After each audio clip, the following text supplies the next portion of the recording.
The president has landed. He's dropped in at a former Soviet cement works, now being rebuilt by an Indian investor. How are things? Things are fine. For Mikhail Saakashvili, projects like this are a sign that Georgia can survive the double punch of war and global economic turmoil. He's taking us on a whirlwind tour of the country. Next stop, a Georgian-controlled area near Abkhazia.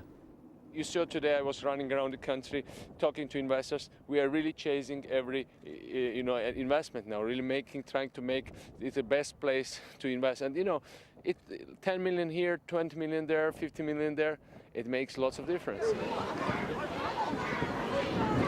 And here's an example. The local village school was burnt out in the war, but is now rebuilt. President Saakashvili's had a really warm welcome here. It's an area that was retaken by the Georgians after the fighting last summer. But tensions are rising in Georgian society as the economy worsens. Georgia has the highest unemployment rate in the Caucasus region, 13%, and many foreign investors have abandoned the country. Mr. Saakashvili's plan is to use billions of dollars pledged at an international donor conference after the war for a massive infrastructure program. We have domestic need for new roads, for new schools, for new hospitals, new hydropower and energy lines, and it seems to coincide with the international community willing to fund it. So it's a good news, and those together, if they match, they can get us through hard times easier than some other people. But back down to earth, at the market in Gori, which saw heavy fighting in August, there's no trace of the president's optimism. There was a war here, and it's a mess. We're trying to make ends meet, but I don't know what with. People are tense, people are nervous, and nobody has the will to do anything. The road back to Tbilisi is lined with refugee camps. 20,000 Georgians are still displaced by last summer's fighting, and many live in these, but not all. This is the former headquarters of the Red Army in Tbilisi, now home to hundreds of refugees, many without heating or electricity.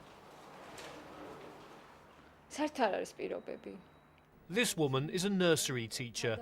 She says despite these conditions, she has to stay because she has a part-time job in Tbilisi. The camps are far away and there's no work there. How do you keep warm? We don't keep warm. Across the hall, we found a family that have been refugees from Abkhazia since the first war there in 1993. So what's the political price for all this disillusion? Until recently, the opposition parties were too divided to take advantage. Since when the neighboring country can use strategic bombers? But this man may unite them.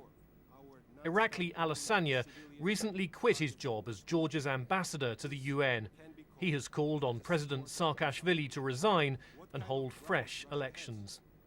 Georgia is in a crisis, political, economic and military crisis, and it needs the leader and the leadership which will have full credibility from its own people, own citizens, and from the international community. Otherwise, I don't see President Saakashvili coping with this effectively.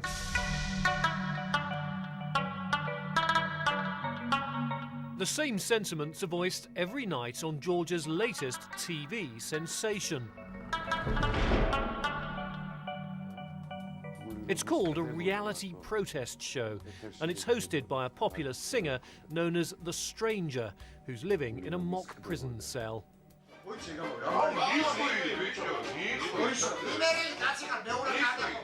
He and his guests rail against the government, and he writes poetry on the walls. Tell me about your music. A shoestring operation that broadcasts by cable, it's not a national station, and there's no chance of getting anything so critical on mainstream Georgian television. But the show is the talk of Tbilisi. The response from viewers has been even greater than we expected. We broadcast from 11 p.m. and we get feedback all through the night. People are thirsty for these kind of views, which don't otherwise get aired in Georgia.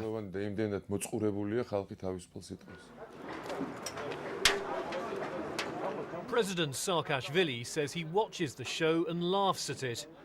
But if he doesn't deliver on Georgia's reconstruction, he may find he has to start taking his critics more seriously. Ray Furlong, BBC News, Tbilisi.